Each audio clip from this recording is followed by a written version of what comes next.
2024 के लोकसभा चुनाव से पहले ईवीएम एक मुद्दा बन रहा है। मध्य प्रदेश के चुनाव के जो नतीजे आए हैं उसके बाद कांग्रेस पार्टी के कई लीडर्स ने, चाहे वो दिग्विजय सिंह हो या और लीडर्स, उन्होंने ईवीएम के ऊपर सीधे सीधे सवाल उठाए और हमला बोला है। अब सोशल मीडिया पर कई सारे वीडियो ईवीएम को लेकर के वायरल हैं। एक वीडियो यहाँ देखें, ये बाजवा मिश्रा चौधरी हैं और ये सोशल मीडिया पर इन्होंने वीडियो पोस्ट किया। अच्छा वीडियो है, इसीलिए हम आपके सामने इसको पेश कर रहे हैं, देखें। अगर ऑपोजिशन बेरोजगारी को मुद्दा बनाएगी तो आएंगे तो मोदी जी। अगर ऑपोजिशन लोकतंत्र की ही दुहाई देती रही तो आएंगे तो मोदी जी ही। अगर ऑपोजिशन हाई महंगाई ही करती रही तो आएंगे तो मोदी जी।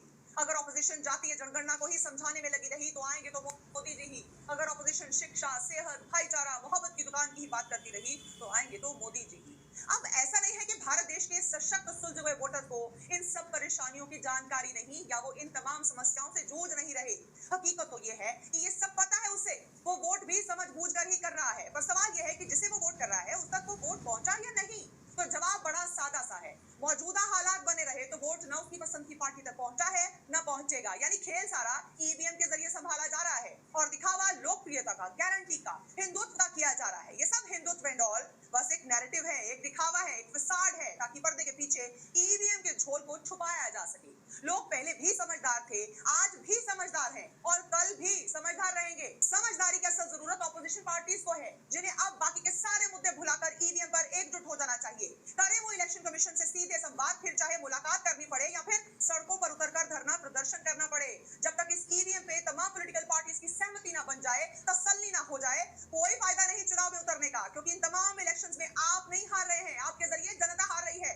अब जो ये तर्क देते हैं कि जहां ऑपोजिशन जीती है वहां भी तो यही ईवीएम रहती है, तो बोले अंधभक्तों, आप लोग तो नकल करने के पैंतरे बखूबी जानते होंगे। ओह सॉरी, नकल भी तो अकल से की जाती है, जो पता नहीं आपके पास है या नहीं। बहरहाल मान लीजिए नकल करने वाला नकल करने के लिए 10 सवाल की पर्चियां ले जाए और वही 10 सवाल एग्जाम में आ भी जाए, तब भी वो 8 सवाल का जवाब टेप के 2 खाली छोड़ आता है, ताकि चेक करने वाले को नकल करने वाले पर शक ना हो। यही काम बीजेपी कर रही है। 4 स्टेट जीत लो, 1-2 को छोड़ दो।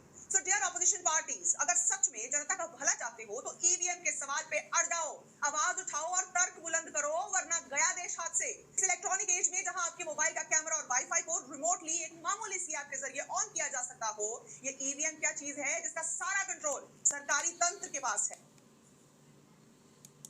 अगर अब यहाँ वीडियो में जो बातें कही जा रही हैं, बातें बहुत हद तक सही हैं और उनके पीछे जो तर्क दिए जा रहे हैं, तर्क बिल्कुल मुनासिब है। मसला ये है कि जो पार्टीज हैं अपने मुल्क में, अपोजिशन पार्टीज, वो ईवीएम को लेकर के एक सहमति नहीं बना सकी कभी भी, और ना इसको लेकर के कोई मुद्दा बड़ा बना सकी।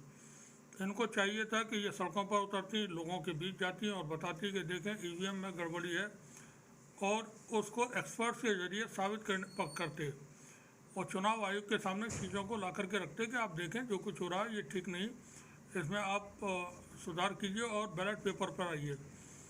अब चूँकि चुनाव आयोग के जो मुख्य चुनाव आयुक्त हैं, उनका चयन भी, उनको भी, उनकी नियुक्ति भी प्रधानमंत्री के जरिए होगी।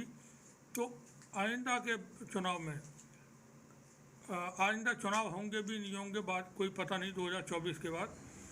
2024 में अभी जैसे 3 राज्यों के चुनाव के नतीजे आए, तो फिर इसमें कोई बहुत बड़ा करिश्मा नहीं होने जा रहा है। जो विपक्षी पार्टियां, उनके लिए कोशिश करते हैं, लोग मेहनत करते हैं, उम्मीदवार को अपना ही वोट नहीं मिलता। अब ऐसा कभी हो सकता है कि खुद उम्मीदवार जो चुनाव लड़ रहा है उसको अपना ही वोट न मिले? मध्य प्रदेश में इस तरह के केस सामने आए और इससे पहले भी बहुत सारी जगहों पर इस तरह के केस सामने आते रहे।